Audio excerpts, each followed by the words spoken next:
Hello good morning सम्पूर्ण भाइ बहिनीहरूमा।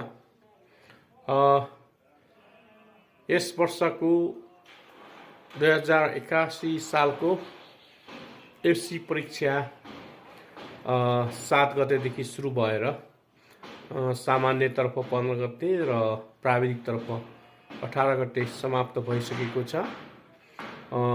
अबको समय अत्यन्तै महत्त्वपूर्ण समय छ। सम्पूर्ण विद्यार्थी भाइ बहिनीहरू इक्जाम सकिसकेपछि यहाँहरूलाई हल्का महसुस भयो होला। अहिले चाहिँ घुमफिर गर्ने, यात्रा गर्ने, इष्टमित्रलाई भेटघाट गर्ने, साथीसँगलाई भेटघाट गर्ने समय पनि हो। तर यो समयमा हामीले अलि ध्यान पनि दिनुपर्ने हुन्छ, किनकि अङ्ग्रेजीमा एउटा भनाइ छ नि, and idle mind is the devil workshop भन्छ, अर्थात् खाली दिमाग शैतानको बास पनि भन्ने गर्छ। यहाँले आफूले आफूलाई व्यस्त राख्नु होला। हामीले एससी दिइसकेपछि विभिन्न कामहरू गर्न सक्छौँ। तपाईको प्यारेन्ट्स, बुवा आमाको सरसल्लाह र सपोर्ट अनुसार यहाँहरू खाली समयमा कम्प्युटर सिक्न सक्नुहुन्छ, इङ्ग्लिस ल्याङ्ग्वेज सिक्न सक्नुहुन्छ।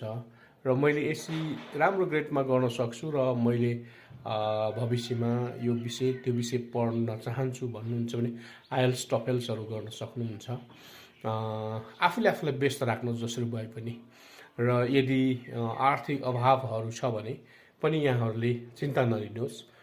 घरमै जीवन उपयोगी सिपहरू, जीवन निर्वाह सिपहरू आफ्ना बुवा आमासँग बसेर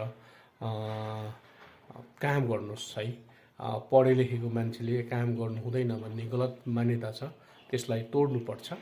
यहाँहरूले बुवा आमासँगै भान्सा गर्ने सिक्नुहोस्, अनि घाँस दाउरा गर्ने सिक्नुहोस् है। काम इन्जोय गरेर गर्नुहोस्, आनन्द लिएर गर्नुहोस्। यो गऱ्यो भने तपाईँहरू गलत बाटोमा लाग्नेदेखि पनि बच्न सक्नुहुन्छ। क्लोथमा फस्ने चान्सेस पनि धेरै कम हुन्छ। आफूलाई आफूलाई व्यस्त राख्नुहोस् है। कसैले गेम खेल्नुहुन्छ भने गेम खेल्नुहोस्।